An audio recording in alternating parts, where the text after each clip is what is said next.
Bye.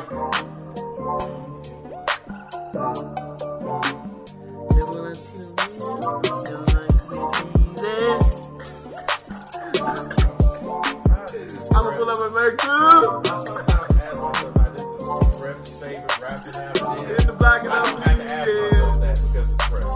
so the rollie on you. Yeah. Come on, fam. Like damn, we But the get fact it. that Fresh defends him at every turn. You gotta understand. Cause Fresh. that's my nigga. Fresh, the people that Fresh chooses to defend to me tells me everything I need to know about him. It should. Everything I need to know. He would come on, fam. He will defend the hell out of Meek Mill, Young Thug, and Kanye, LeBron. You know what? I really don't like. I don't like bullies, man. I feel like them guys get picked on a lot for no reason. I think that's why I probably cake for them more than anything. Cause I really feel like this era we live in, like the way people come at LeBron, I don't think we had the chance to do that with no other superstar. Like LeBron is the only person we watch every game, and when he loses, he weak as fuck. Like you didn't bully people when you was younger? Never. Oh, okay. I was the guy stopping the bully. Like, no, just fight me, fam. I never bully no more. I crack jokes, but only if we all cracking jokes. Well, Marv don't count, but I didn't bully people. Not too much on Marv, though. Yeah. Shout out to Marv, taking it all in stride. That's interesting. I definitely bullied. I bullied. Really? Oh hell yeah! But if you're a fan of the show, you know what he bullied. I bullied. It's like, it was damn near like natural. Like it was natural for me to bully, and then shit. You never heard. Dion bullies me. No, I don't bully you, fam. Man, please. So. Y'all should hear our conversations. So, Girl. Not even a physical side. He's more of a mental bully to a lot of people. I used to be a physical bully though. Definitely got to stare at the ceiling fan after he tell you some shit. Like, am I living my life wrong? What the fuck? What's the phone you got, bro? I don't know what happened. Hey. The X videos, X videos just pop up on this nigga phone. I heard Jada fucking fire Instagram talking. Live. That was. Hey, look. Stop subscribing to all that shit, bro. Hey, Your look. creep meter just went off. I'm gonna tell y'all something. I'm gonna keep this shit 100% real. Instagram Live be popping. If y'all ain't on Instagram Live at night, dog, the stuff that you see people go live with, I'd be like, yo, like all the random girls who like, you could tell they all either they all like a side chick or they single as hell, and they all in Instagram. And they all just like literally from the bed, like half naked. For some reason, all the lights on in their room, they half naked, and they just fishing for compliments, bro. And and it's like the comment section is the worst because there's always some dude that show your titties, and it's like, what? When come here, you talking, ho? It's either that dude or it's always gonna be the other type of cat. Like, you don't have to do this, sister. You're a star. You know what? I'd say this. I've never seen none else, but it's they only exist on Facebook then, huh? Right? But it's always the dude in there though, like man, y'all being wild, disrespectful, and it's like nigga, she naked on Instagram Live right now, but we disrespectful. Like it's crazy. It's funny with our special guest here, Tiara is laughing, but those dudes be on her Facebook status as well. I don't be half naked though. No, you don't gotta be half naked. It's always cats who come on like girl, like say for instance, a woman will post a controversial Facebook status, like for instance, like the rent topic or whatever. And then there's always, guys be going back and forth with the women. There's always that one guy that's like, you brothers need to understand that sisters have it hard every day. Her friend twerk. But look, let me tell y'all something. This is the one game I'm going to give you fellas. Listen up. Instagram Live. Every night, it is so many girls that are live from the strip club locker room. I feel like if there's any, like a place that a man should want to be in, it's a strip club locker room. On the wall. It is probably one of the most hilarious places. Last night I seen a girl in the full nails getting carried out by security. She was at the Pink Slip in East St. Louis, Illinois. Shout out to East St. She was in a full Nelson, Jack. I mean, a real full Nelson. The security like, you come? Are you calm? I was dying laughing, bro. Like, they be in there talking about girls that done stole from them, who done stole their phone charger. And since the girls are used to getting stole from, like the girls in the pink slip take they take their phones out to the floor while they strip. No bullshit. No bullshit. Because I noticed like the phones was on the phones be stage. on the floor because the girls be stealing phones. It's hilarious because they make all that money and steal somebody's phone because it ain't all that money. Like when you go out to the floor and it's like 3 dudes in the club, one of them an Arab rubbing $2 together, the other one look like he just got finished building train sets. It ain't like people gotta stop thinking these girls making thousands a night. Nigga, hold on. It's only certain strip clubs where they and only certain nights. Only certain strippers. Shit, right. Fuck that. Certain strip clubs, certain strippers. Everybody ain't gonna get it. Because I was in Follies looking like, nah, that ain't gonna work. You shaped like a capital P, baby. Man, and you said, bro, I seen a whole crew of Arab dudes. It's like all the people on the corner stores and the beauty supplies in Atlanta, Joe. I'm like, what is these dudes doing? They probably had like $8 combined, but I'm like, Joe, I didn't even know y'all lived down here, bro. They was really in Follies, like right next to us and shit, bro. Yeah. Joe, Dion, your ass a creep, bro. That's cool. I mean, that's okay. I'm just here to give guidance because you know a lot of people they be trying to love these girls. I just be like, just look at them. Just look at them.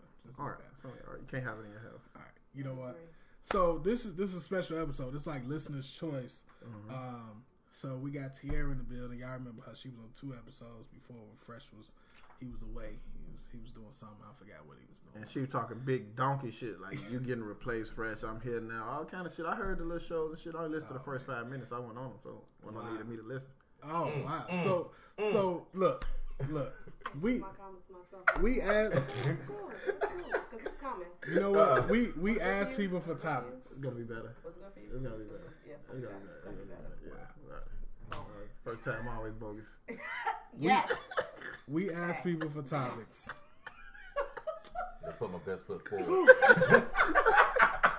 The first one be for me, baby. The second one, we can work on you. Oh my God. So we're gonna kick it off with a topic from one of our political correspondents. He grew up in the hundreds, though. He grew up in the hundreds, 113th and Union. What up? But apparently, Mike forgot the laws of how relationships work in the streets. He's married, so he forgot certain things. So there's a meme that he posted, and it's a meme of like he really did forgot how this whole shit works. He forgot how hoes work. Talking apparently. to him, I'd be like concerned. And granted, let me do this disclaimer. We shouldn't have to do this just because we say hoes. Listen, there are hoes out here, so we will continue to use the word hoes until there are no more hoes. If you're not a hoe, don't be offended. Don't be offended. Yeah, I don't either. But some people have hope. So Mike posted a meme, and it's a meme of Nikki and Game from her video Pills and Potions, and it says, I'd rather be a side chick to a loyal man than a main chick to a cheater. And then he captioned that with, can someone please explain this to me? I honestly don't get it. So apparently all these people are like, nobody understands. Nobody understands this meme on his status. And I was shocked that nobody knows what it means. I'm like, this is basic math. This is basic math. So you kick it off with the basics, and then we'll come fill in when it's necessary. Yeah. Look, here are the basics, right? When somebody says this, it means simply that, let me tell you something. A loyal man, right, and then a cheater. People act like, that this is a foreign concept. A side chick to a loyal man, let me tell you what that is, right? Let's say a man is out here, he's in a relationship or whatever you want to call it. He's in a relationship, he's married, and he goes out and he gets one side chick.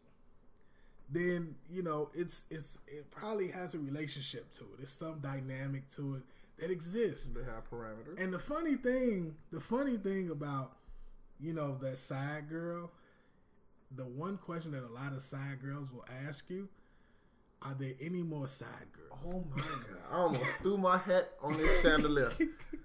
They really want to know this. They are serious. They just want to know, are they the only one on the side? If they are the only one on the side, then they feel special. They feel you are loyal. They will fall in formation. They will fall in formation. Easy. Wearing all black and an ugly big hat. They will turn into Scottie Pippen. That's just what happens. That's facts. Cause Hunty. Now, So I've heard. So I've heard. They will keep your best interest at heart. Long as you don't cheat on her and your girlfriend at the same time. So the flip side to that is this: a cheater, that's just like the old philandering nigga, just throwing his Philandering. dick. That was a good ass word, boy. Just throwing his dick on the crap table every night. Throwing that joint like a javelin. He's just out here, just throwing it. Anybody who wanted could get it. That's the old cheat nigga. So listen, when you say you don't understand, you understand. Yes. You know what's being said here. Like the old philanderer, the nigga that's in Arnie's buying a different Coochie. piece of cooch. That guy who like still banging the cashier at McDonald's. Like, you know, them guys, they just out here, they just throwing the dick anywhere they can get it. Mm-hmm. It's a difference. It's a science to it. It's a difference. Yes. It's a difference. So I know you understand this, Mike. We done been around some players. I won't name no names of the players because a lot of them reformed, but we didn't seen this movie before. Yes. So, Tierra, you have anything?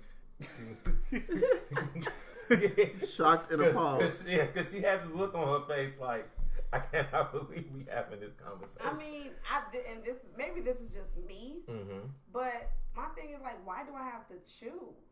You know what I'm saying? Why do I have to choose the loyal man that's gonna be in a relationship or be married, but I'm the only side chick, or deal with a dude that's just gonna fuck everybody every night or every other night? You know what I'm saying? Mm-hmm. Like, why do I have to choose? I don't think we said that was the only choice. That was Right. Yeah. I know, but I'm just saying that's for me. I won't choose. I just think that's very interesting. I think that's very interesting. I think it's hilarious too, but Right, you still waiting for the guy who goes to work every day, comes home to you and only you.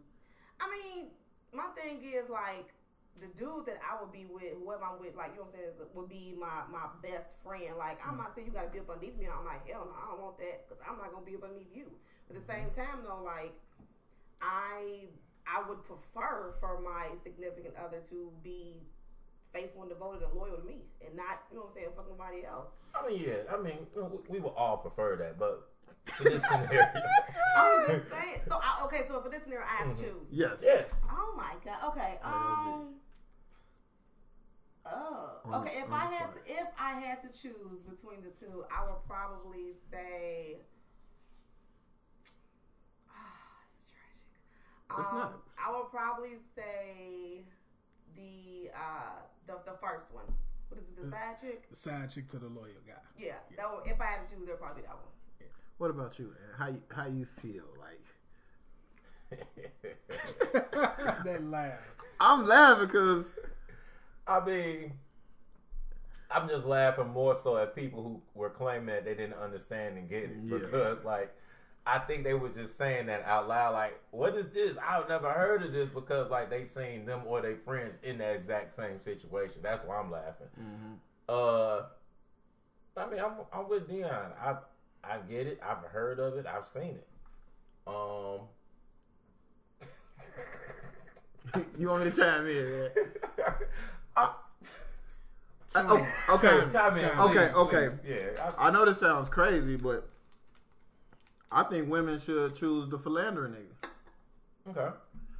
Okay. Because I feel like you take on a risk more of losing him altogether if he has one loyal chick on the side. Because he eventually, all that time invested is going to turn into emotions. I mean, niggas love their side chicks, so I've heard. You know what I mean? Niggas will break up with their girlfriend before they break up with their side chick. But you choosing to be the main to the philandering nigga, though. That's what you choose. But I'm saying, I feel like... Well, then instead of the side chick to the... I done heard... Listen to me. Mm-hmm. I've known women come to me and tell me, like, well, at least I know he was just fucking them girls. But he liked this bitch Keisha over here. You know what I mean? Mm-hmm. I've heard women say this. Like, he fucked them too. That was some shit he did at a party. But he liked Keisha. They talk every day. He tell his bitch good morning, how was that day. He don't even tell me good morning, how my day was. You know what I mean? Women will take, even if, I feel like they don't even really got to be having sex that much. if he's just contacting that girl so much and putting so much emotionally cheating, she'll be more mad at that than him fucking Becky Sue and she probably improving the main household day though. Oh. You probably what? Improving the main household. I mean, it's a kind of taboo subject to touch, but I mean, a lot of times when guys have like that one or two special side chick in their life, like once those side chick leaves, like it's a noticeable difference in their attitude. It's kind of like on Scandal when the wife told him, "Yeah, go fuck Liv, so you can get back to being who you supposed to be," and then he like fucked her in that fuse box place. Oh, and then that nigga was like the best president ever the next episode. Yeah, skipping around and shit. That nigga was in a deep depression when Liv left his ass. But I feel like I do kind of agree where you said like some women would prefer for that man just to fuck around with just random because like it was just a fuck and that was it. Mm-hmm. But most like if they find out they do got one solid female or one person like I told you stop fuck with her, now I find out 6 months later you still fuck with her. They salty like I thought you was gonna get rid of her. You can't get rid of her. You know what I'm saying? But I still like I wouldn't. She keep buying Pineapple Crush. She bring me fudge rounds to my job. This is all hypothetical. No, hell no. I wouldn't accept fudge rounds from another woman. What about moon pies? Well, that was in my younger days, but now I'm upgraded to fudge rounds. Bring me a fudge round so I know it's real. And so, you know what? And a personal almond milk. Oh man. And a personal almond milk. I changed my life. No more blue top, ladies. All almond milk. But you give me a jerk chicken wrap, we going to the show. Anyway. Dion, chime in. I mean, ain't really nothing for me to say, man. I explained it. Now, Mike, when you hear this, don't call my motherfucking phone. Tell me, I still don't get it. You get it, Mike. And that's your voice too, Mike. You get it. Big word, nobody knowing ass nigga. I'm gonna take it as disrespect. That's hilarious. I mean that's I was surprised because he from the Hunts. Mike, you from the Hunters. Remember that. Go back to your roots for a little bit, bro. Because you done been around some. It's some pimps in your family. Legit. Legit. We ain't gonna go through your family tree, but right. Legit. We broke bread with them. Right. Show them you don't understand this so I can laugh. Let's just move on. Let's just move on. So we got some. Listen, we got some topics from some people. People want to know what we think. I'm flattered. Yeah. Because essentially, y'all don't have to care. Y'all don't have to understand. So people want to know how we feel. We're going to switch gears real quick. People want to know how we feel about these entertainers and black celebrities meeting with Donald Trump. People want to know. Right. How do we feel about, the latest Brother Steve? How we feel about, I guess, in the past, Jim Brown, Ray Lewis, Kanye, and now Chrisette Michele is rumored to have accepted a chance to perform at the inauguration, but she didn't deny or confirm it yet. I think she accepted, but she waiting to see how people gonna react. And I looked at a post she made. She ain't posting on Instagram. I looked at a post from yesterday, and her comments look like hell. Straight coon is what people are calling her. Oh wow. That word is getting thrown around way too loosely. Too loosely. I don't know if it's loose, but I mean, hey, So yeah, I seen somebody posted a picture of like a raccoon, like Steve a white man Harvey giving a raccoon some water, and then it was like, look at Steve Harvey and Donald Trump meeting. Greasy. So how do we feel about it? It reminds me of like that chick that we all be sitting at lunch, right? And everybody like, man, I'll never fuck that chick. I'll never fuck that chick. Yeah. And then one day you at a house party, you and this chick dip off in the back room, you come back. And you like, man, she ain't that bad, man. She mad cool. And everybody just wondering, like, how did she suck your dick from the back? Like, why are you, like, singing her praises all of a sudden? Right. And, like, for these people, like, Steve Harvey was going in on Trump before the election. He was. Jim Brown, I mean, before this, like, he was, it was like Malcolm and Jim Brown as far as like the blackest black men I knew. You know what I'm saying? Jim Brown was right up there. Yeah, you know, like don't take no shit, black men. Who you know, Ray Lewis. Well, I've been wrote Ray Lewis off after that. Those Baltimore shit. Didn't Dr. King's son meet with him too? Yeah. On Dr. King Day. Dr. King. Yeah. Hey, look. No lie. Martin Luther King III. Hold on, niggas bro. clapping their hands. They mad. Hold on, bro. Niggas clapping their hands. They I mad. shoot the film on Dr. King, so I don't give a fuck what y'all think about it. Cause that nigga tried to sell his daddy shit. Y'all remember that shit? Yeah, I remember that shit. And that's what I remember that. Like, as soon as I saw him, that's all I remember. I'm like, you know, like broke niggas will meet with anybody. You know, as soon as I saw him. Hungry nigga feed. Eat feed him. So, I mean, I'm just real curious. Before I like just flat out called him like Uncle Tom, Fred Astaire, cooning ass motherfuckers. Like what was because if it's one thing if it's just Kanye goes in the meeting and comes back out like Trump is cool, then Ray Lewis and Jim Brown, but then like nigga after nigga is going in. Like I'm even afraid to look at the door of the room before I get changed. Like what is going on behind these closed doors? So the difference I see between Kanye and everybody else meeting with Trump is the fact that Kanye once he became the president-elect, Kanye was like, well, if I did vote, I would have voted for Trump anyway. So he was never against Trump in the beginning like how Steve Harvey was. Right. He was just like, shit, if I did vote, I would have voted for him. And what it just, to me, you can tell the evolution of Kanye, because I remember a song, I forgot what album it was, but he was like, you know, niggas can make it to Jackson to the dealership, but can't make it to ballots and choose leadership, and you don't even vote. Yeah. Now you know what I'm saying, you completely you became like a hypocrite. That's one. But two, I had two thoughts. Like one, I'm thinking like, okay, so y'all saying that y'all against him, don't nobody vote for him, this man is a travesty, he's terrible, da. But then you go meet with him. So I'm thinking like, okay, so are you really just like someone who is full of shit?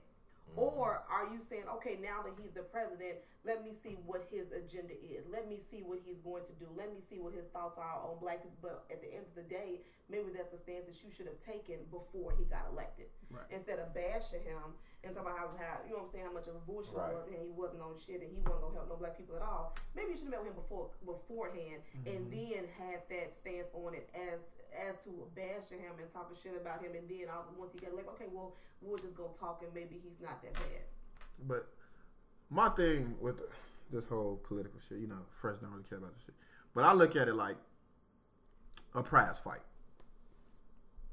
The months leading up to the actual fight is the worst shit you ever want to hear. I done hit your girl, nigga. Your trainer tried to train me. I said, hell no, he ain't shit. All that. They fight for 12 rounds, beat each other to death. Then what they do after that? They hug, they kiss. Oh man, it's the greatest fight I ever fought against. You know, anytime you want to work out together, we can work out. And I feel like that's what it is in politics. Like it's all shots fired until it's all over. Then it's like, shit, okay, he won. I got to congratulate his ass, and we got to go about this the right way. And I don't feel like they should have been doing this, but I feel like that's kind of what's happening now with Trump. It's like they weren't up against each other though. Trump wasn't up against Steve Harvey. They wasn't battling each other out. You know what I'm saying? No, but I feel like, okay. The only person who I think should have taken that stance and said, okay, you know what, he won, fuck it, was President Obama. You know why? Because as his role as a president, he had to help make sure that he had a smooth transition. Yeah. The man has been has carried himself gracefully, regal, elegantly, whatever. But if you're an Obama follower, you really... Obama, Team Obama, and you were anti-Trump. It's just like being on the money team. You know, when he was going to fight Pacquiao, you had Ray J singing One Wish to like fucking Freddie Roach. You know what I mean? So it's like, it's like when you on this side, you on this side all the way. And I feel like some people went too far on that shit. That's why first don't really get into all this political shit anyway, because I'll be figuring this all for show anyway. I feel like the shit like WWE anyway. But I feel like now that it's over, he's the president. So what are we going to do as black people? Just not meet with the president and say, fuck it? Fuck yeah. But that's the thing. Why not? Hell no. No, they weren't trying to meet with him before. Right. That's my biggest thing. Like, for 4 years, we just go high like fucking Booker Eli. No, that's not what I'm saying. But what I'm saying is we need meaningful meetings. Ain't nothing them motherfuckers who met with him could do shit anywhere. Period. Steve Harvey got a mentor and shit. President Obama got one. He started. It's more pop. Fuck Steve Harvey. Look, let me get that out the way. Okay. Steve Harvey gonna do what? He got a mentoring program, and what did he do with it? But I mean, this since the beginning of time, entertainers and politics always went together. Always. No. Always. No. How come? Because guess what? Here's the shit. Steve Harvey's. We don't need no fucking more mentoring, bro. Okay. Here's my shit. And actually T.I. brought up a great point. I like to little T.I. spill on this. And T.I. said he know the people who's against him. Mm-hmm. Donald Trump know the black people that's against him. Mm-hmm. So what did he do? He went to go get Kanye. Kanye influenced the whole culture. Mm-hmm. He went and got Kanye. He said, man, black women hate me. So this nigga went to go get Steve Harvey. Mm-hmm. You know, granted, his team didn't do great research, but they went and got the nigga who, guess what, got everybody booking their purse. So that shit, and he said niggas love football. So he went to go get Jim Brown, Ray Lewis. Mm-hmm. To me, that shit, those meetings, those do nothing, period, for anybody. Okay. So you just went to go get them because you wanted to parade them, which is exactly what you did. And on King Day, he got this nigga's son to come meet with him on his father's day. Fuck that nigga. And the thing about it is, like, you want to think about getting these people while you was running. Hey, man. So, my thing is this. So, who should he want to go talk to? Because I want to know fucking other politicians. But who are our black leaders? Everybody saying he should have talked to the black leaders. I already broke him down. He got black leaders everywhere, bro. I'm listening. So why the fuck he ain't meet with Kasim Reed? I'm listening. Okay. So we got Kasim Reed. I gave you names. I gave you the game, brother. Okay. If this nigga, so here's my shit. If I'm at Kanye's position, he called me and say he want to meet with me, I say for what? Mm-hmm. What are we gonna talk about? And if he say I want to talk to you about Chicago, okay, cool. So here's what I'm gonna do with my meeting. I already told you, Bobby Rush want money for these trauma centers because everybody dying on the South Side. Yeah. Mm-hmm. Bobby Rush, come on, G. Bobby Rush in my meeting, I ain't coming. But I feel like Kanye could have got this foot in the door and then brought Bobby Rush to the second meeting. We talked about because your foot in the door don't mean shit. Because you Kanye, bro. Mm-hmm. Like your whole credibility really as a man is gone. You was just in a mental hospital. You married a chick who get naked on the internet. So if Harry Belafonte would have went to go meet with him, would he would have been a coon too? Harry? Yeah. No, because I know Harry would have talked about some real shit. Like why? Harry has a track record. What is I know. Okay, go ahead. I'm listening. Go ahead. Harry has a track record, right? Go ahead. We listening. I'm listening. Go ahead. Harry has worked the civil rights movement. Okay. Harry has put in his dues. Okay. Harry wouldn't have went to the meeting just to say. I mean, what was that? They have hold a blink on. Right to just say what? Because I want to know. Because y'all don't even fucking know what was said in the meeting. Time out. No. But see, I just broke it down for you, bro. But you still not gonna follow and No, listen. I see what you're saying. But like, bringing Bobby Rush and saying fuck that. Right. So and then also with Trump, I'm gonna fuck him up. No, I need a Mexican politician too. Since you going hard on them, we in this bitch. If you gonna parade me, you gonna parade them too. Like, you know, when you meeting with people, bro, at that high of an office. He ain't got time to just meet with people all day. And one thing I learned about working in corporate America, if you're doing too many meetings, you're not getting work done. Yeah. Mm-hmm. So he parading this motherfucker. Like, follow him out there. Get Kasim Reed. Let's talk with him and Ben Carson to see how the fuck HUD finna fuck up Atlanta. Because this nigga talking about we gonna cut 10% off the HUD budget every year. What? Yeah. Nigga, that shit finna displace all Atlanta. So like, it's meaningful people everywhere he could have met with. If this nigga could have said to me, Dion, you know, if this nigga said, I want to meet with Maxine Waters, you know Maxine ain't finna pull no punches in the meeting with that nigga. Right. These other people just happy to meet. Jim Brown got out the meeting and gave an interview the next day and said the best people in my life I ever met was white. What? I smacked Jim Brown ass, bro, on my life. Like when they win these meetings, what would they discuss? Did they ever talk about what they discussed? Right. Nobody's saying. Right, and so that's the thing. Has he even sat down to meet with the black caucus of the Congress? No. He's met with the black preachers though. Sure did. That's all. He just want to win influence over us, bro. You know how I feel about black preachers, bro. Right. let me not talk about them, because I say we need to hold accountable who we really need to hold accountable. Them supposed to be the leaders. Them somebody who has a following every week, whether they like it or not. Facts. Every Sunday you got followers. What are you talking about? What are you leading us suicides holding up governor's hand. Rest in peace, Eddie Long. Hey, you know what? What? We damn near kick you off the show right there. Yeah. Boy, you know that was sarcastic. I know. I'm just saying. Yeah. What, him down? No, not him down. I think she's talking about your comment. Yeah, your comment. What? Your comment. But look, yeah, I ain't with. I'm just not with it. If y'all didn't know, people asked about the shit. And of course, I looked it up because Real was trying to go hard against me. So it's the same thing Lovey said. These niggas are giving out. Like I keep saying these niggas, but the Trump administration's giving out like damn near like some type of presidential something, esteem recognition to people who performing for him. Mm-hmm. People have been turning him down. Yeah. Like I don't know what. He set a goal. I don't know if he reached his goal to raise 65 to 75 million for this inauguration. It's gonna end up costing over 100 million. But I mean that's normal. But it's also something else weird. Like so, he's also essentially selling dinners. If you donate $1 million, then you get a candlelight dinner with him, his wife, Pence, and his wife. And it's like, you know, how romantic, man, how romantic. And now they also giving out.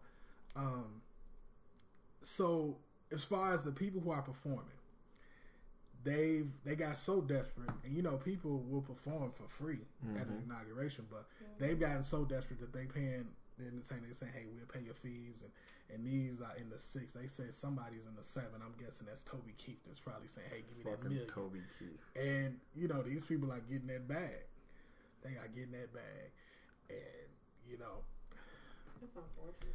it's quite unfortunate. Quite unfortunate. Can we go? I seen this one. Somebody posted something like, "I would much rather sit behind Pee Wee Herman and drink a cocktail with Bill Cosby with Flint, Michigan ice cubes." My thing is, then go to President-elect's inauguration. It's really one of those situations where it's still just kind of surreal. You just like, at some point, I'm gonna wake up, right? And then you're not gonna wake up. It's still gonna be reality. And you still looking at all these people who were supposed to be leading the masses, all these people that were supposed to be having such an influential point in people's lives, and they're meeting with the quote unquote enemy or the person who they just bashed for like the past 6 to 9 months. Wait till you appoint his black leader to like oversee us and keep us in order. That's what I want to see. That was because who was it for Obama? Sharpton, right? It was Al Sharpton, I think. Yeah, I forgot the title. I ain't really took Al Sharpton serious in a long time, so it meant nothing. And then before that, was it for Bush like T.D. Jakes or something? So yeah, and to everybody who like keeps saying like, you know, what about all the people in the past who performed at inaugurations? I'm gonna say this. Listen, James Brown performed at an inauguration. We know this. What did he perform? No, he performed "Say It Loud" on Black and White. When was that? And he wasn't supposed to perform that. I don't know. He just changed. But that's Soul Brother #1. Yeah. But still, it was like, hey, Eddie was high. You know, so I seen good, make love good. Oh God! Shout out to James, man. I hope you buried somewhere, James. You know what? I think they finally buried. Yeah, I hope they finally buried. What's up, man? We got any ratchet topics, man? I'm tired of CNN shit, man. You know, Fresh, we got a lot of topics. How about you? You bring the next topic in. It's been real hot on Facebook about this splitting the rent with your woman. We talked about this shit already. I know, but you know, sometimes people skip shows. So I guess if we like tag them in their name and they said they wrote a topic there, listen. I mean, it's fuck them, but hey, love you, man. This is JT from Northern Illinois University fame. Fuck the Huskies. But he said splitting rent with your woman. And my thing is, yes, I believe if the rent is $750 and the bills are $650, yeah, then we both paying what, $700? $700, that's my math, right? We paying $700 a month. I'm taking out the garbage. You washing the dishes. The days you don't cook is the days I order food. Shit. So, the days I'm tired of missionary, you better ride backwards. So split it right down the middle. Okay. Every fucking day. So essentially, you believe the household should be equal, is what you're saying? Yeah. Okay. Girlfriend, boyfriend, yes. Marriage, that's different. But girlfriend, boyfriend, yes. So what do you think would be marriage then? Marriage, I'll probably do all the rent. You know what I'm saying? She can buy the link. Okay. She can buy the link. All right. But so you'll pay the rent or mortgage and all the bills.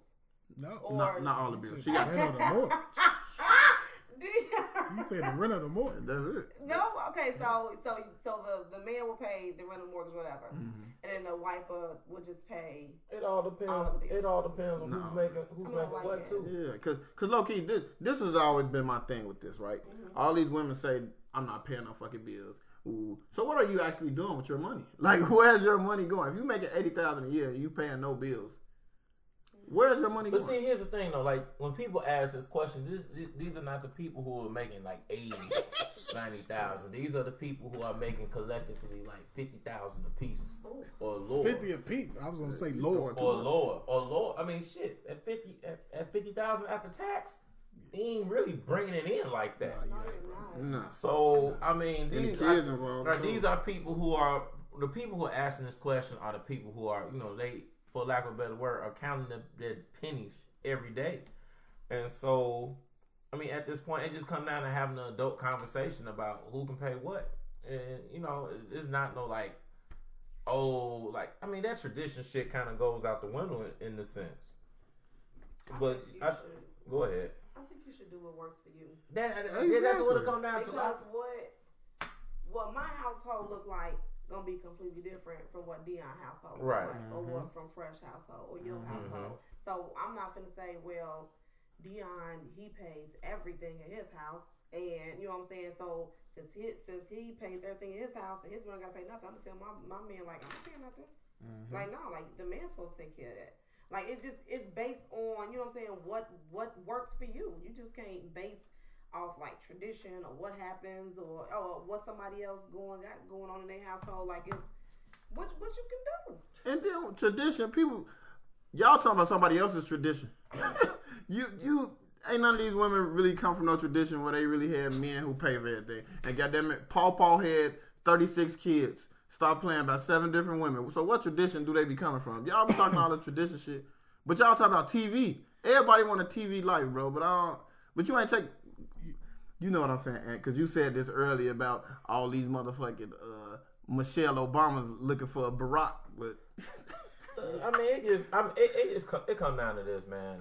Like Tierra said, just do what works for you, and just don't come to no situation like, oh, you need to pay all this because I'm the woman. You should be happy that I'm here. Like, because again, as I said before, like, good pussy does not equal, you know, rent space. Good pussy just equals good dick. And if you can get both on each side, then happy for you. And then just keep going. But nah, like, it's just common sense. Like, just talk it out. Like, if you're the woman and you're making 70 and your man is making 45, why is he paying all the rent? And so now he don't have no, like, especially if, like, another thing too, a lot of couples don't have real joint accounts like that. Like, y'all living separately, real talk. So, like, don't expect the man who's making less to pay all the rent, and now he don't got no spending money for the rest of the month. But you out here kicking it and kikiing this shit. Kikiing. That's a conversation that just has to be had. And you know women take trips. Yeah, women do take trips. And so, I mean, it come down to a pride thing. Like, cause I think the person who asked this question obviously was making more money than they man. Whoever originated this question. The first one? The first question, they was making more money than they man, and it started flying around the internet. So, I mean, that just come down to, like, a respect thing as well with whoever your significant other is. Like, yeah, I know you making less than me. So instead of me trying to, you know, bash you and belittle you, let's talk it out and work it out and see what we can do. To me, that's what it's just common sense. Like, what the fuck? Hey, look, I understand all that diplomat shit, but I'm gonna keep it real. When I look at these pictures, any girl that's commenting like the man should pay everything, automatically cross you off the list as a girl I would never date. If that's your thought process, it just shows me that you selfish as fuck. And I would never date any girl who thinking like that, period. Because it's like a fantasy world, right? Like, and I look at it like, for one, there needs to be balance in terms of what we're paying, because obviously, like, we probably got things that we want to do outside of taking care of this household. Mm-hmm. So if you got this amount of money, I got that amount of money, you know, like, okay, we need to fund something. You got this you do on the side. Let's say you got a business on the side, and I got a business I want to do on the side. But I'm like, man, I got to pay everything in the house. So, you know, that's just how I feel. And I'm like, you know, I'm just not with that shit. So, clearly, I just kind of look at that like, people who saying that are trying to perpetuate that thought. Nah, like, I ain't with it. So, yeah, I'm going to just cancel you out, essentially. Yeah, so fuck that question. I hate that we even talk about this shit again. Like, it's stupid. Like, it's common sense. Just talk. Like, y'all live in the same fucking house. Talk. Shit. Motherfucker can't afford it, they don't get it. I agree. So, you know, if you looking to get taken care of, I mean, you should probably put that out there. Yeah. And the one thing I say is this: if you a woman who looking to get taken care of, and that's the number one thing on your list, you should probably like really look for the type of nigga that's gonna take care of you, because you probably gonna be the shit we talked about earlier, a main chick to a philanderer nigga. That's probably right. That's probably because I tell you this: if I'm paying everything,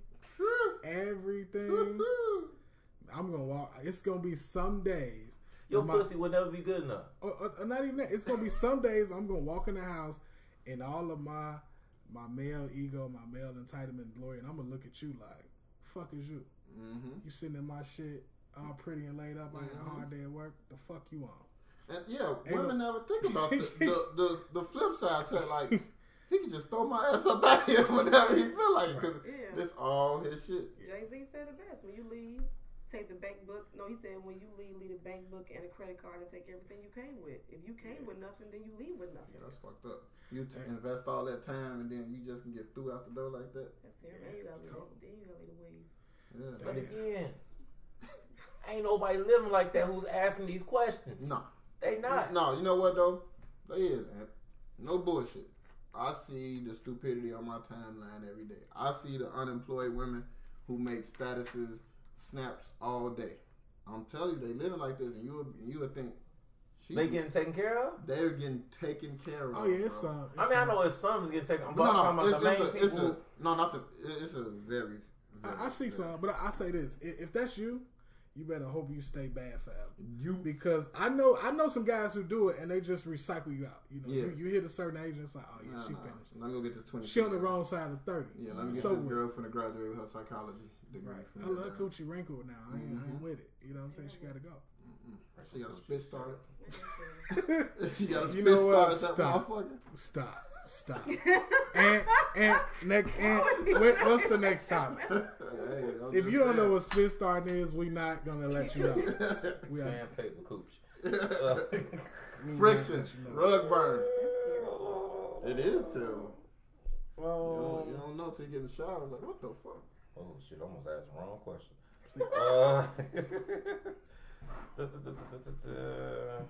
Oh man. You know what? Why Ant look for a question? Let me drop something in here. In a couple of episodes, we are going to have our good friend of the podcast, our sister from Whitney Young. She's gonna be on. Her name is Leslie Compton. She's gonna be on the show, and she has her own business. I think it's LCD Tax. Here's the reason why that's important to you guys. So she's doing a special for listeners of the No Foreplay show. We need y'all to do something. So she's running a special. She's going to give you half off taxes. Now here's the thing. This is not a girl who went to H&R Block, took the class, and know how to do taxes. She has a master's of science in taxation from the University of Illinois. This is a smart young lady. Like she definitely do. She's in the tax department for a Fortune 100 company. Yeah, I'm about to say. Like, yeah, I mean, 100. 100, not 500. It's a difference. It's a difference. So she know the tax inside and out. She's used to doing taxes for people that look like us. So that means she gonna tell you, hey, don't do this because your black ass gonna get audited. And she's also gonna be like, yeah, you missed out on money here, there, and there. You may want to do this, you may want to do that. I know for a fact that she's also, if they come audit you after she do your shit, she can go to the court on your behalf. She sold up, G. She been doing taxes for people for a long time. People that make more than you, people that make more than all of us. Stop going to your hype auntie to get your taxes done. Stop going to somebody who just got the TurboTax and that's it. Stop it. Stop it. They gonna be like, yeah, I could do it for you for this. No. Go to somebody. Places who got the good dudes footworking outside. As a person with a finance degree, I'm personally offended when I see that. You know what? Outside footwork, come on in. Oh my God. So here's what we need you to do. We need y'all to just send us a message and no foreplay. Y'all know how to reach us 300 ways. Send it through email, put it on our page. We want y'all to name one celebrity who went to jail. One who went to jail for taxes. Just one. It's a lot of them now. Not you. Damn it.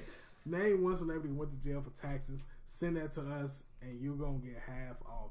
And when I tell you the prices are reasonable, they reasonable. She's not looking to rape us. So send us the names. Thank you. And P, what's your topic? Okay. Our next topic. Fathers versus baby daddies. Oh, shit. In regard, and how do we want to frame this, Dion? Do we want to frame this in a way where we put the two against each other, or we want to frame this in a way of defining the conversation that we had? We should go with the conversation we had. Go with the conversation we had. So, in our no foreplay group me, you still have the question like that the way the lady posed it. No. Okay, so I can't remember. Go ahead, but you go ahead. I'm gonna go get it because I felt like the way she posed it was very, very good. It had some eloquence to it. On your face, like. So this young lady said this. She said, "Help me to understand, men. I see so many amazing single mothers. Why didn't you just stay with them? Amazing women, beautiful, supportive wives. What's the problem, men? Speak up." She wanted to know. And when I saw this question, I was like, thank you, sister. I threw up the black fist. So she wanted to know, what's up? Now, when we answer this question, we already ruled out this doesn't apply to men going through divorce. I mean, for the most part, they've already, I mean, we got that. I think the thing is this. I don't think we even have to like put too much thought into it. Because I feel like this. I see so many single mothers. There's tons of them in my circumference. I think the thing that kind of confuses me or pisses me off most are the women who become single like mid pregnancy. What? When they were in like good relationships, posting pictures, talking about bae and Facebook posts, and then you get to like the baby shower, and it's like you going through all the pictures, like, man, what homie at? Like, what homie at? Or when you get to the baby shower, if he got on that Burberry shirt at the baby shower, 9 times out of 10 it ain't gonna last, bro. That's like the telltale sign. If they got on that Burberry shirt, it ain't gonna work. But I can't say from personal experience, but I feel like a lot of women think they can change. Think the baby is gonna change the man. I'm saying this go both ways. But a lot of times, a woman thinks, okay, this will make our relationship stronger if I have a kid. Sometimes the relationship already be in troubled waters. Shambles. You know what I'm saying? Then one night of unprotected sex, and y'all done brought something else into this world. And I feel like that don't change nothing just because she gets pregnant or anything. Exactly. Sometimes it stirs it up because all those wild hormones and emotions they be having when they're pregnant. On the flip side of that, I mean, the shit's still weak. Like just from me personal experience, I couldn't imagine not being the father to my child, not even being active. And with that comes a certain responsibility of, if I was in love with this woman at this time when we made this child. Mm-hmm. I can't see me just like in the middle of the pregnancy or like as soon as she popped the kid off, one argument, I'm like, fuck that. I'm gone. You do you, I'll do me. I'll pop in here and there and make sure ain't nobody dead or something like that. You know, like just, I mean, especially like in the beginning when you got to worry about a woman like having to carry like the motherfucking car seat in the house, coming in late at night, you know, just being a protector, just being there for her and your child. Like, you know, there's a lot that goes into that shit. You know, and I just can't fathom like giving up on that so easily. So that's why when the lady makes a statement that she did, I can honor a lot of it because it's like, what part of the game is that where we just saying, all right, I made this kid, fuck that shit, I'm back out here. I just laugh because, you know, I really like The Dream. He like one of my favorite guys. So he got a song on his new album. And he say like something like, wake me up when it's cool to be home again. Wake me up when it's time to defend home again. Wake me up when it's time to defend Rome again. And it's like, I feel like a lot of these niggas didn't even attempt to make a household with the woman they made a kid with. Mm-hmm. Like, you know, and it's like, gee, like, I know a lot of these women, and I'm like, I just be looking sometimes like, now you out here living life doing you, and now you got your baby mama out here to the savages. You got your baby mama out here to the savages. It's niggas in the crib with your kid. It's uncles, play uncles, whatever you want to call it. You just got her out here. So now she out here, you know, the home, she got your kid and ain't defending, and you send this little money and you out here, you know, not really doing nothing. And I think one thing is like our importance of like making a home with your family. Like I won't say we never had it, but it ain't been the highest thing on the totem pole with us. So it's like all the things that are supposed to come with having a home with your family in it, when it comes to like building wealth and all that other shit that come with it, like you just abandon that. And the reason I drew with it so much is because I know a lot of beautiful single mothers who fit that description. And it's like, you know, they single.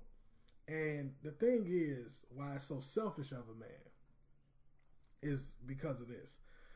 Because when a woman carries that kid for 9 months, I'm about to say, you talked about this, yeah. She carried that shorty for 9 months, and now she out here, and her main goal in life, for most women, is going to be to take care of that kid.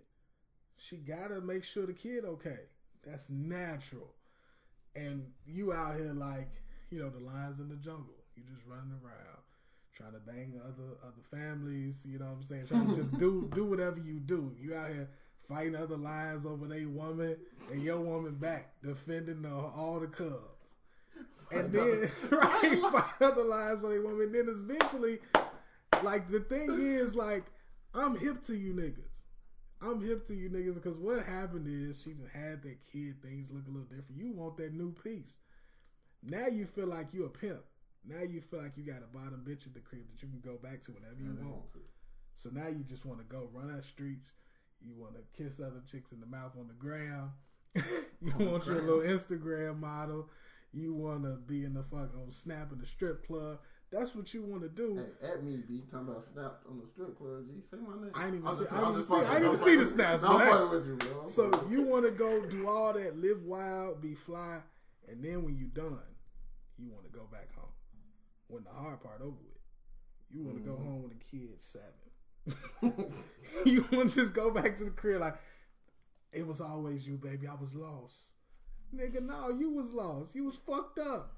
And now, hopefully, she found another dude and you can't come back. But outside, because she was riding for that kid, it ain't happening. Our black women say that, what Dion just said. When he try to come back, don't let his ass come back. Do not let his ass come back. I see so many. So, well, that is my baby daddy. So fucking what? Right. You not entitled. That nigga not entitled to shit over there. But seeing the kid, take care of the kid. He not entitled to you. Nigga miss changing diapers. Right. Probably when the kid was with him, it was with his family. Like all kind of monkey shit, man. But I'm hip to you niggas. And from a person like me, I've never felt like, man, that's my baby mama. I can always go back to her, or that's my bitch. I've never said that because that's not the case. Like, and I never wanted it to be the case. I was saying niggas like, man, you don't still no nigga, is you stupid? That sex only makes stuff worse. And that's the worst part about those niggas because let you bring their baby mama up in public. Like, man, she looking kind of cute. What you trying to say, cuz? Yeah. Like, nigga, you don't even be at home. Like, damn, like, if I do kiss your baby mama in the mouth, fam, like, what you gonna do about it? Well, fuck. No.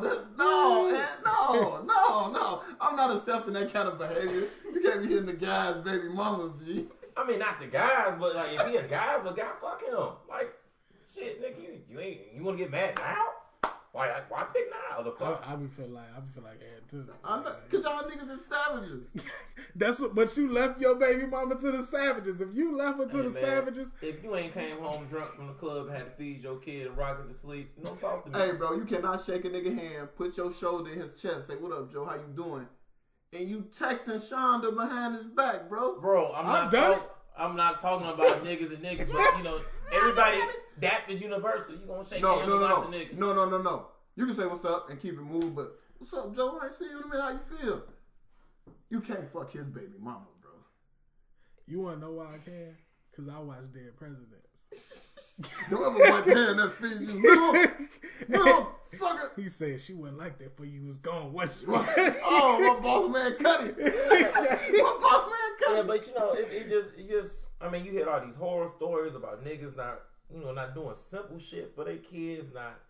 But but on the flip side, you also got some bitter women who be looking for them shoulders to cry on, and sometimes that don't be the case. Sometimes women be wanting that sympathy to say, "Oh, he left me. Oh no, you ran him out." You know what I'm saying? I mean that's true. There's always that equation, but at the same time, like, you know, every time we bring up a subject about how women are treated wrong, I don't think we need But when we talk about the breaking up of families, we can't always just say the man ran off. It's not one side. I'm never saying it's one sided, but for the most part, for the majority of the time, like, it's the man's fault. Niggas be running off on the plug twice. Like before it even time to run. Like, the race be like 2 months away, and them niggas are already running. Yeah, like I said, like, again, like, it's too many niggas who not in the picture by the baby shower. Fuck the baby. That's what I'm saying. Tierra, do you have anything you like I'm just about to ask. Yeah, I got a lot to say. Do me a solid. Just do me a solid. Just pose the question one more time. Just pose it. Just give it to me one more time. Okay, hold on. I put it up, but I'm gonna bring it. I'm gonna bring it back. Oh, you know it's about to be real. She said, "Ask a question one more time." So, this young lady, what's her name? Her name is, I'm gonna say her name for you, Erica Smith. Erica Smith says, "Help me to understand, man. I see so many amazing single mothers. Why didn't you just stay with them? Amazing women, beautiful, supportive, wise. What's the problem, man? Speak up." So I'll say this. I don't think anybody has touched on the fact that maybe the woman probably wasn't amazing when he got her pregnant. Or maybe the woman probably wasn't amazing when they first met and then he ended up getting her pregnant, maybe on accident. Women and men mature and they grow and they progress and they change. So I can definitely say that I have grown and changed since I had my son. Like, I got my son 15. So, you know what I'm saying, how I was when I was 19, 20 is not anything, you know what I'm saying, compared to how I am now. Like, my mindset, my maturity level, all that. I don't think that question was really focused on, like, the real, like, young mothers, though. And you know what? I think you can't pick and choose. And then, so just even back on, I think it was you talking about how men will be at the baby shower. They be gone before, you know what I'm saying, the baby even dropped. Think about the most recent incident. What was it? Tristan Thompson paid for the calves. He gone before his baby mom even had the baby. He wasn't even at the baby shower.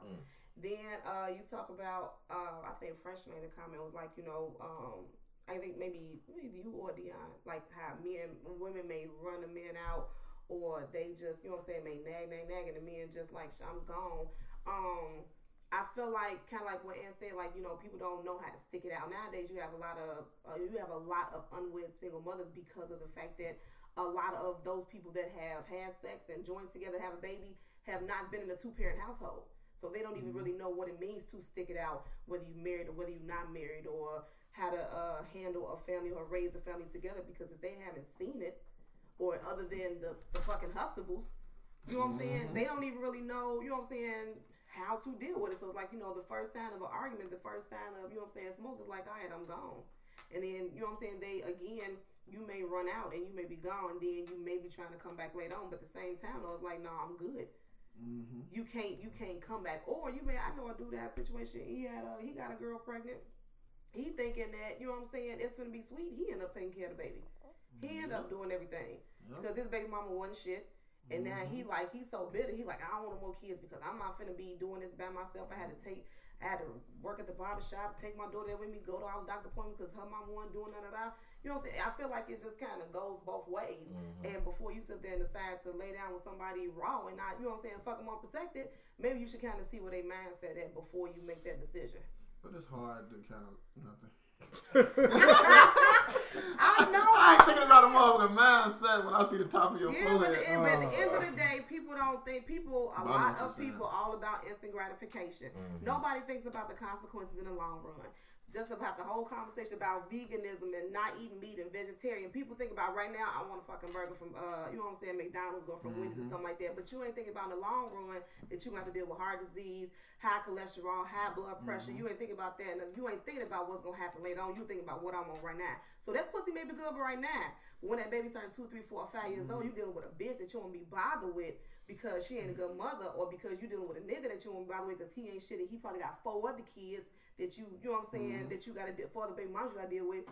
People need to learn how to wait a little while. But shit, Big Mama ate chitlins and smoked squares and lived till she was 98. So. Not everybody. Big Mama did. Not everybody. Right. Not everybody. And we not saying like, stay with people even though y'all like bitter and almost like about to kill each other. Like, of course, like some situations are gonna like dissolve. But don't run at the first. Right. Yeah. Don't run like at the first flinch. Yeah, I'm saying like, man, if you made a baby with that woman, or man, however you want to look at it, you at least, in my opinion, you at least have to make an honest effort to make a home with that person. At least co-parent. Work on co-parenting to the best of your ability. Hey, listen, I'm trying to say to black people, so I'm not even co-signing co-parenting.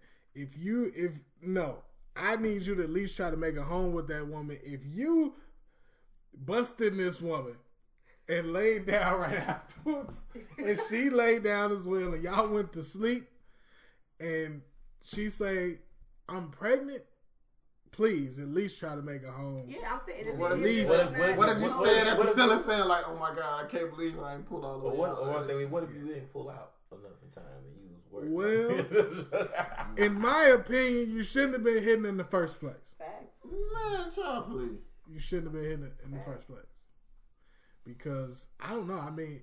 That's the life we live. No, it's not the life that we live. High risk, high reward. Listen, pull out for what? Keep throwing your dick on the crab table if y'all want to. If y'all want to. I throw my shit like a javelin. Y'all dick gonna come back dead.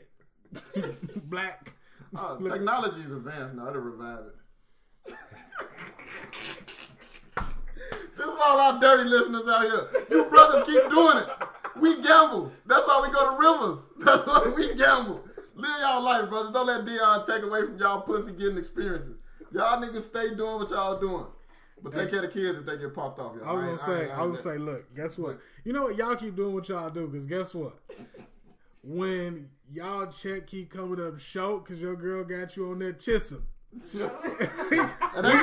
they passing new laws as we speak. And you running around here waiting on the free day to go to the club in the Chicago summer, man. I can't make that posh party and child support hit today. Hey, nigga, cut hair, y'all. I'm calling you a broke boy. I'm laughing at you. I'm skeeting on you in traffic, especially if I know your baby mama. I'm going to smile, and I'm going to put a heart on her picture on Instagram. All the hearts. Giving her all the smiley faces. Y'all ignorant. Yeah, no more likes. All hearts for 2017. All hearts. They should have never gave us that option on Facebook, Jack. All hearts. And if I know you like an extra shitty baby daddy, we gonna be on done. We gonna invite your baby mama on the show. Yeah. And we not gonna be friends with niggas who gonna take care of their kids. I'm gonna let you know that now too. We ain't been doing it, but not over here. We're gonna continue to not do it. So if you want to be my friend in the future, but you don't take care of your kids, move around, Jack. I'll get your ass robbed. And Ant says this all the time, so don't think that's just for this episode. No, I say that all the time. Ant said this on like 7 different episodes. I'm not friends with niggas who don't take care of their kids. Nope. But are you friends with niggas that just act like they don't have a whole family? Let's not go too far, goddamn. I'm serious. You ain't one goddamn minute, Rondell. Tell me what you mean by that. Yeah, what let's go with that. Like, I have known people personally. I've known people personally that other people would not have known that they had an entire family. Like they don't know that they married. They don't know that they have 1 or 2 more kids. It's like nobody. Like how do people not know? And I know, but people like I'm like they got I think all the homies got they people on social media, something like that. Yeah, nobody's had like the ones I know, like especially because like as your kids grow older, I think most people got their kids definitely on their social media. I don't think I know anybody like completely hide the family. I know. I don't think I know anybody. I know like that. Personally. That's out of control. Do we know? Do we know? I don't know. If we know him, you let me know. Shit. I'm about to say, you talk off air like we're talking the side. Wait. Damn, I need bombshells on the show. We got to get these ratings up. Right. Somebody has any nigga who I've shared a crown with, they hide another family. Right. We've only known one person who was at. We're not going there.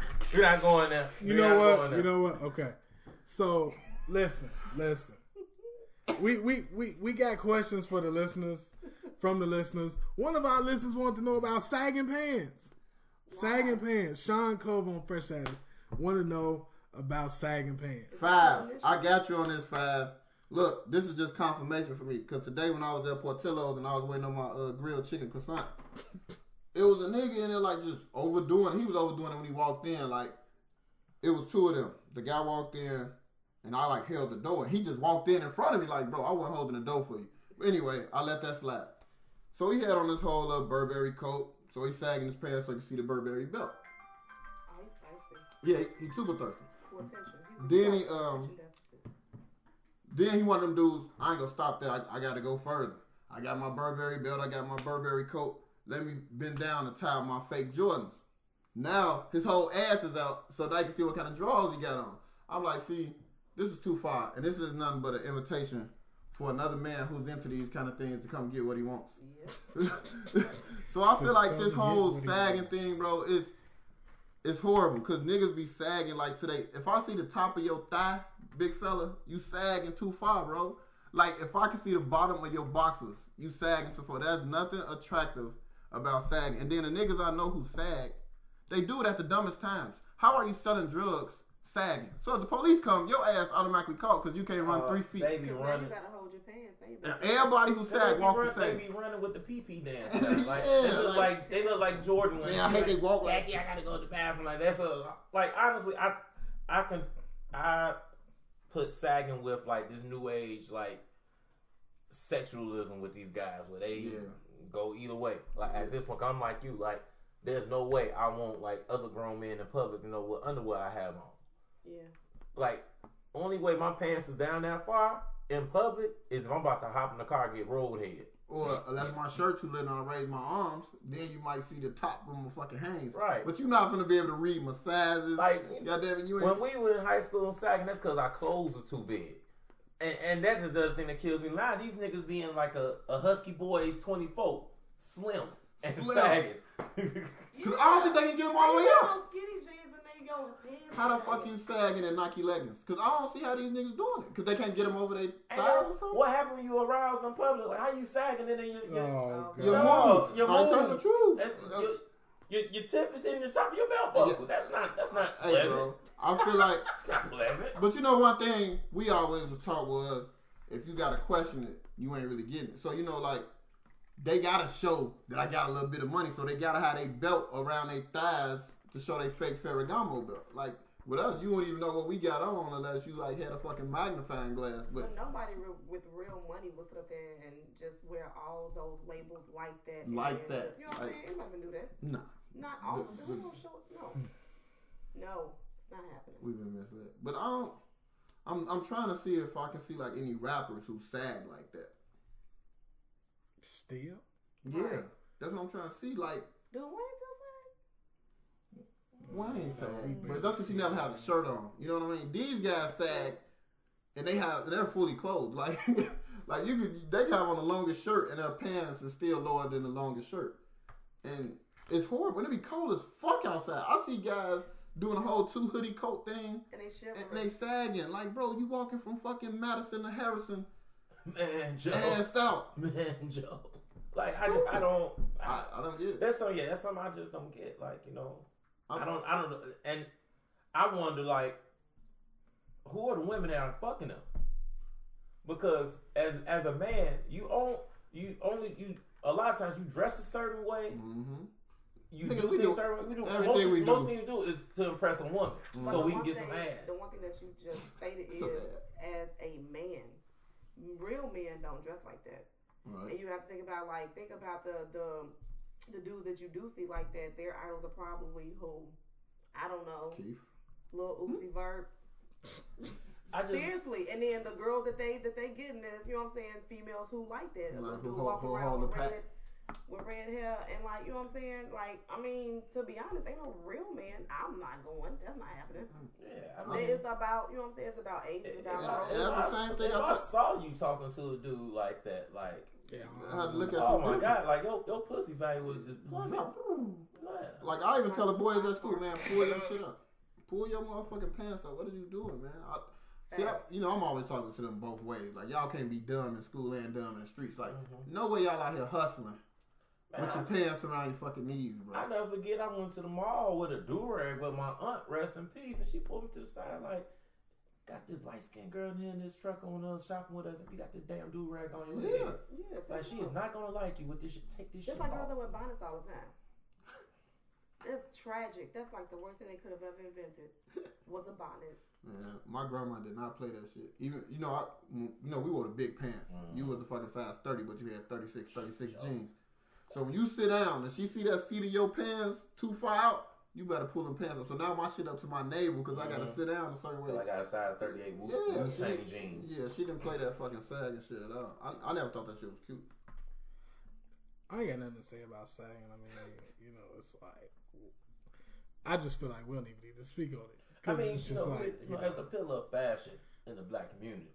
A pillar of fashion? There's no need. Yeah, I'm kind of versatile these days. I came a long way from academic jeans and white tees. I'm not nobody. Everybody. It's all about. But it's the thing about it. It's all about what was cool. Everybody wore, like, even when I was growing up and younger, everybody was dressed like TLC. TLC had overalls, they had on big clothes. You know what I'm saying? Escape, same thing. It's just all about growth and the evolution. Well, I thought you were saying growth and development. I was gonna flip your show. But I just like no do rags outside, no bonnets outside. Pull your pants up, just like no pajama pants either. How about that? Get you a nice pair of Nike joggers. No. I am a custodian at the school. And them parents come up there with them good pajamas on that smell like Maury and pancakes. Whew. You know what? Can we move on? Can we move on? I mean, do you have any questions, Tiara? I didn't ask no question. I didn't ask somebody else no questions. I mean, I feel a few on the ones I had. So I guess that's a point because like I'm looking, I just pulled up some videos because you made me think about it. Like Uzi Vert ain't sagging, Travis Scott ain't sagging, Migos ain't sagging. I was just about to say because when I seen Uzi Vert in Bad and Bougie video, he wasn't sagging. I seen when actually I know he don't sag, and I'll tell you why because he run at all his concerts. He like run full speed through the crowd every concert. Who? Lil Uzi Vert. What kind of name is that? Yeah. Shout out to Uzi Vert. He run at all his concerts, like run through the crowd so the crowd could chase him. It's like his gimmick. It's actually amazing to see. By the time we got to that Chance Magnificent Coleman thing, I think he was already in space, so I really ain't see him like that. Yeah, no, I mean, if you still sagging, I just feel like you just stuck in the time we all left. Yeah. They getting it from somewhere. They getting it from themselves. The Mexicans? Oh, you know what? Okay. Do you have another topic? No, because I'm saying they usually catch stuff like 5 years. Like they still listen to Bone. Or people in Ohio. Give them a topic. Shout out to my boy Garcia. Make this our last topic. So make it good. Make it good. I got. You know what? You got one? Because okay, I was going. We want to touch the Barack and Michelle topic to end it. No, I feel like a lot of people talked about it. I don't want to. I don't really want to because I saw that and I think it was a lot of misunderstanding. I think so too. It was a lot of misunderstanding. Let's go with freshest ratchet topic too. We know we know y'all ladies just want a love like that and y'all want it to be deep. You want a man to speak highly of you. Just look at you in the eyes when I say, never mind. Oh my God. Yeah. Y'all just want us to look you in the eyes and say we appreciate you, we hold you in high regard, we couldn't live without you, all that stuff. I love your vegan meals. Oh my God. Okay, so we're gonna do one word association for like 3. So I'm gonna say something, and you do a one word like you did. Okay. Let's go. MP blind. Okay. Well, fresh, ugly. Somebody like it, Mella. Come on, man. Come on. Okay, clout chasers. Do y'all know what clout means? Yeah, I know what clout means. Okay.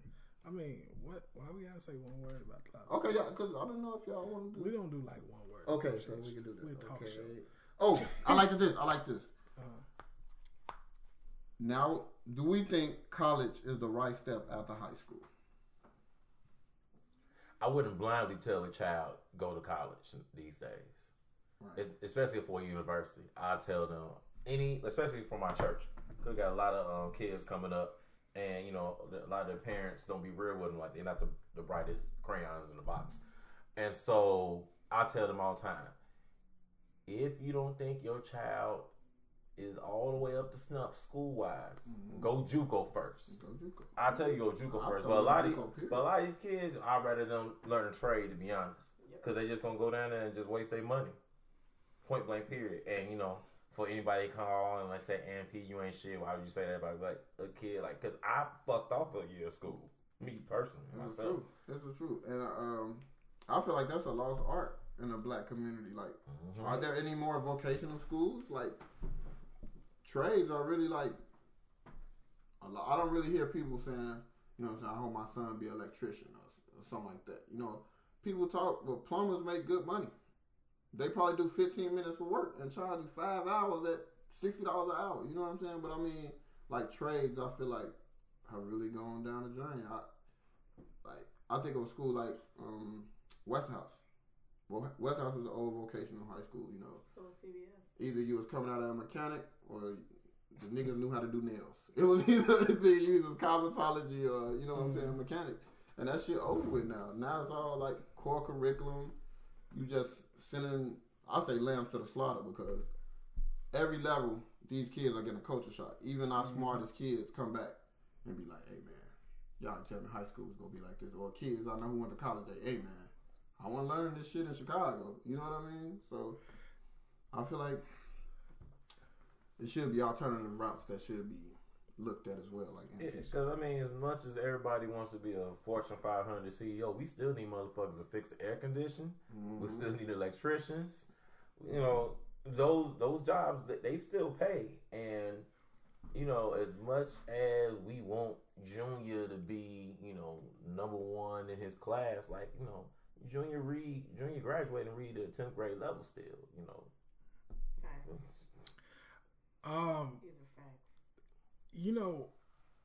My thing about that is I feel like it's so many things that kids can do that they don't know is an option to them. And I feel like they also are unaware of, nobody's telling them exactly what people can make in these positions and what they can do. Nobody's is telling them, like, everybody's pushing the same shit, which I get. But nobody's telling them, man, I know a plumber that made 90 last year. You know what I'm saying? Like, nobody's telling them that. Like, nobody telling them, yeah, you see that big dumb house? That's a plumber. You you know what I'm saying, that's an electrician, that's this. And nobody even explaining anything from a young age. Like, yeah, you want to work in the Willis Tower. Like, you know how many electricians they got on staff in the Willis Tower that are being paid dumb money, that live downtown, that drive something stupid. You know what I'm saying? Like, so they don't know. And I think too, like, going back to the basis of the question, I would always tell a kid this. And I told my younger cousin this. It's gonna sound weird, but you need to think about what you're doing early as shit. I was telling him this when he was 13. I said, it's going to sound crazy that I'm telling you this. I say, but trust me, the people who are like really, really winning, they probably had somebody else predetermine their path. A lot of times on other races, their path is predetermined. This is what you're doing. This is what you need to do. This needs to be your focus. Like, I can't just blindly tell you to be a doctor and not have you studying biology, because just school biology ain't going to cut it. Right. You know what I'm saying? So if nobody's laying that out for you, you're destined to fail. So to me, that time of going straight to a 4-year university, like, nah, bro, you might need some time out. I got a coworker I used to work with, and you know, we in IT. She's good at IT, real dope lady. So she was studying for the A+. Her son, I think, was 13 or 14. She was like, you know, my son is always up under me. So I'm like, shit, what is gonna hurt? Her son studied for it. He passed the A+ exam at 14. Right. So I'm like, so I told her, I you know, just the way my mind work, I'm always trying to think 10 steps ahead. I'm like, so your son is already at A+ technician. And I'm like, it's jobs now that desire that, and people don't, it's not enough. So I'm like, so your son got this at 14. I say, so this can be his next step. This could be his next step. Your son can hit 18 years old and have 3 IT certifications and just go to work. And if he want to go to school, he can pay for it cash. And probably a school is looking for his skill set and will hire him. And he could go to wherever. He could probably go to Northwestern. They give you, like, your discount on tuition is 85%. He can go to DePaul. He can go to some schools going to give it to him for free and say, what the hell? Some school is going to look at his transcripts, and depending on his grades, they may say, oh, he can go ahead, and they're going to look at this shit and say, wait a minute, this for real? Get him to my computer science program for the free $99. But all that goes into educating your kids outside of the school. Exactly. So, like what you described, that's like parents taking the time out of their schedule to sit down with their kids, go over their homework, you know, go with their kids an extra certification, like, you know, study with me while I'm doing this. I mean, like, I was appreciative of the lady at my daycare snapping on me this morning. She's like, I gave Jordan homework. She didn't bring it today. I had to text like, my bad. We gonna like, fresh is my witness. As soon as we got in the crib, Jordan, eat your Happy Meal, and then we went over her homework. And you know, I didn't want to get snapped on. Like, that's the type of, like, you know dedication you need to your kids. What's crazy about that? We probably frown upon it. Like Dion had spoke on this in a group, and I was thinking about other way. I feel like when the Jews made all their kids like become doctors and lawyers. Yes. And I know like a lot of Nigerian parents who push all their kids to be like doctors. But we might say they're hard on them now, but 10 years from now, we gonna look at it like, God damn, it's gonna be a whole culture shift. You know what I mean? That's some big shit. Just like that's how the Jews in place now. Shit, ain't it? You gotta do, and you know, like, I really wise up to it. I had an IT internship some years ago, and I met a dude who was like really from Russia named Dimitri. And Dimitri, like, for real, he like the vodka. But Dimitri was cool. Like a bad guy on Double Dragon. So we had a coding project. We had 2 weeks to do it, and we had to build a bookstore, essentially like an Amazon store, like the back end on our own. We couldn't get help from nobody else in the internship. I'm struggling, Jack. I'm like, oh Lord. Like, Dimitri was done with his in, I believe, 2 days. Dimitri said they made him learn how to code. They first introduced code to him in like 2nd grade. Here you go. It's like introducing a foreign language to a kid as early as you can. You know what I'm saying? And it's... I do think that you, like what MP said, you have to make an investment in your child. And just even going back to Fresh's question, in terms of college, I believe that, like, background, I worked in a school where it was like 100% kids going to college. In the back of my mind, I used to always think, what if they don't need to go to college? You can't just it look good for the school and it look good for the numbers. Say, yeah, we send all our kids to college, all our kids down the road to Ford University or JCO, whatever. But at the end of the day, you send these kids there and they coming right back after one semester because they not ready. You know what I'm saying? So yeah, it look good for y'all, but how it's looking for them and how it's looking for their family when they come back or when they crying after 3 days and like, I can't do this, I don't know what I'm doing. I'm like, because you still got adults that's 24, 25 and you know what they want to do with their life. So you send a 17, 18-year-old to Georgia Tech or to Howard or Harvard or whatever. They like, I don't like this is something completely new to me. What am I supposed to be doing here? It's very rare that you got a lot of kids that go and can stay. And it's very rare that you got a lot of kids that come back and be like, I can't handle it. But at the end of the day, pick up a trade. You know what I'm saying? Go to a junior college or go to a 4 university and then you sit and you kind of figure out what it is that you want to do in life. I just had this conversation with my cousin. I said, you got to figure out what you want.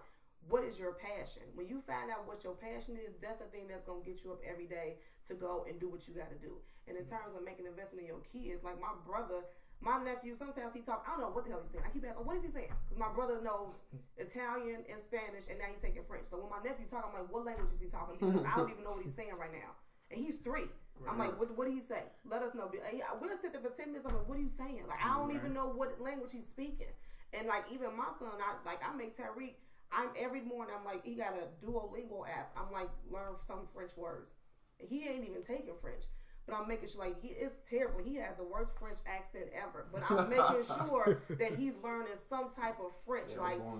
Exactly. You about to learn some French. I'm about to give you some workbooks because at some point, you're going to have to do something other than play basketball. Because I tell him, like, you want to play basketball, that's cool.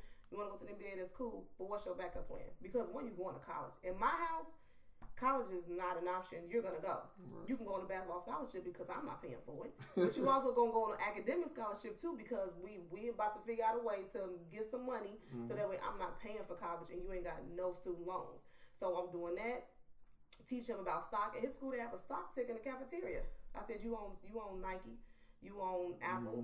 You have stock in Berkshire Hathaway. You need to be looking at that stock tick and find out how your money looking. Like, you have to continue to teach your kids, not just because, first of all, school ain't going to teach them everything. They're not going to teach them a lot of black history. I make them sit and watch movies all the time about black history and culture and stuff like that. You have to continue to teach them and pour into them because the school's not going to do it.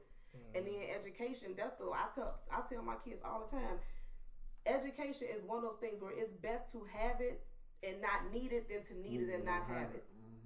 Because you're going to grow up and then what? I would prefer for kids to go to college and have a degree at the age of 20, 21 than to be 40, 45 and then you want to go back. Like, no, go ahead and knock that out. Because I ain't going to lie, I ain't know my path until now. Like, I graduated with a whole marketing degree and I see that's definitely not what I want to do. What I want to do it came from working for CPS, being a custodian at CPS, and now I just feel like I want to open up a mentoring and tutoring center. You know what I mean? That didn't come to me in college. A lot of things don't really come to you in college. A lot of times it's just about life experiences. Plus you young, fucking, you don't really be. Especially in Carbondale. Oh man. You know what? All that you trying to do is make sure you get to the Munchie Man before you make sure my socks on the right foot, Jack. I slept so much that first semester, they thought I had mono. Man. No, for real.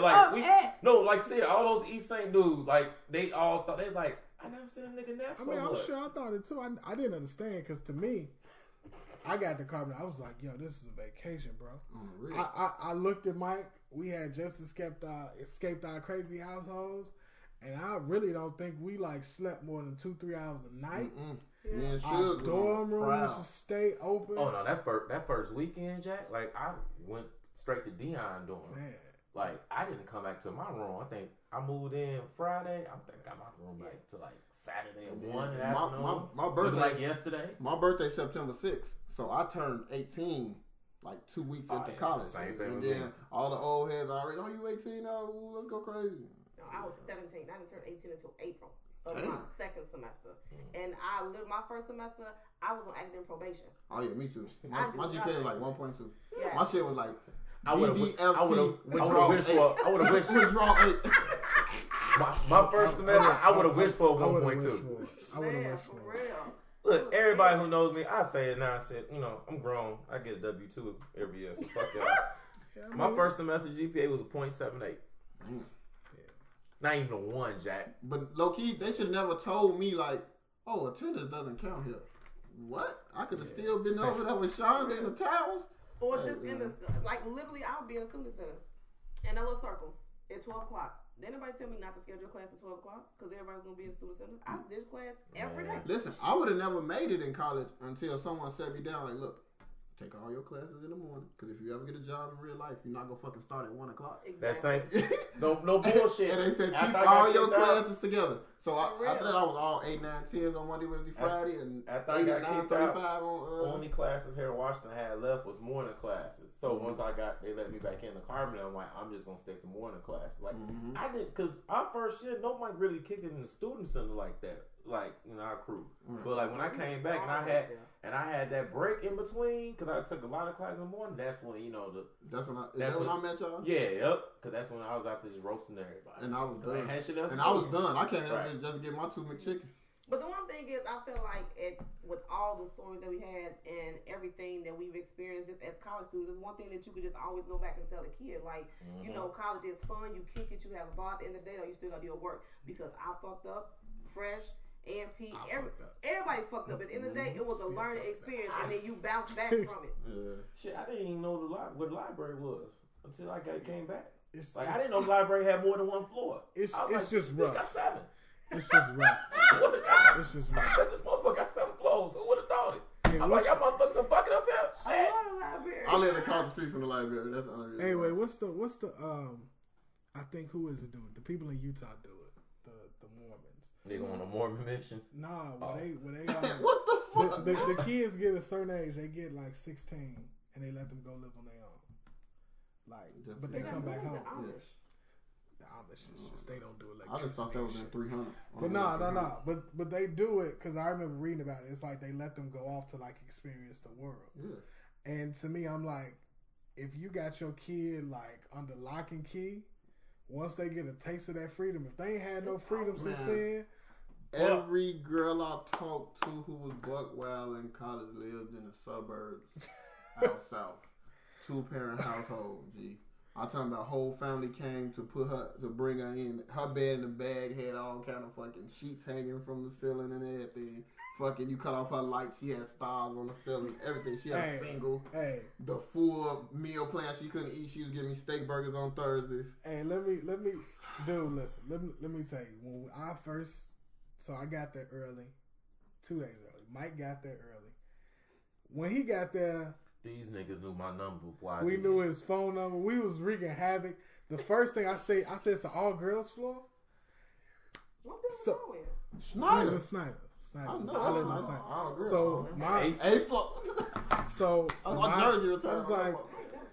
I was like, I'm about to go to the all girls floor, and we knocking on every door. Yep. We knocking on every door. I knocked on every door. I didn't care if the girl was old. I was knocking. What's up? I'm on 1535 is my room. And that's what we did. And I came across girls I hadn't seen since middle school. And it was so fun. I'm sitting there like, oh man, I felt like the man. And it was so funny. Like, I got to tell the story about this one girl. Hopefully she listens. I look up and this girl had Cristal bottles in her room. She was a freshman like us. Yeah. I said, whoa. And I look up, homecoming come. I see my homie from the crib. He from Roseland. He come out there. He got like a Buick, I think at the time, on Dubs. I'm like, I know this nigga selling that work. So I was like, I know you don't go to school here. Like, who you here for? He said, oh, my girl stay up there. He told me her name. I'm like, so you buying the Cristal bottles. Like, I was like, you know what? And here I am just smitten with my broke ass at the girl. Every time I saw her, I was just yeah. And should have known at that moment. I knew. Like, that was my shout out to my nigga Eddie. Hey, Carbondale. Oh my God. We ain't used that strategy because we felt like everybody had that strategy.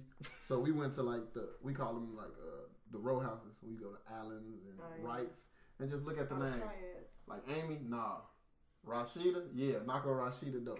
And goddamn, we going there taking on her fruit snacks and everything. You know what? On the first day, I felt like them buildings was low class. They was. That's all I wanted, bro. That's why I was 19. I had control over the boomers my freshman year. Oh man, listen. That look when you walk that walkway right there, you come out. Come on, you know man. what? I had a girl. We got a whole nother episode for Carbondale stories only. Right. You know, we gonna do an SIU only episode. A fucking True Hollywood story. True Hollywood stories. Listen, thank you for everybody who submitted topics. I appreciate it. We know in advance that this podcast extra long, but you ain't got shit else to do at work, but fake work. So just sit. Y'all always asking for more, right? So do this half and half. More.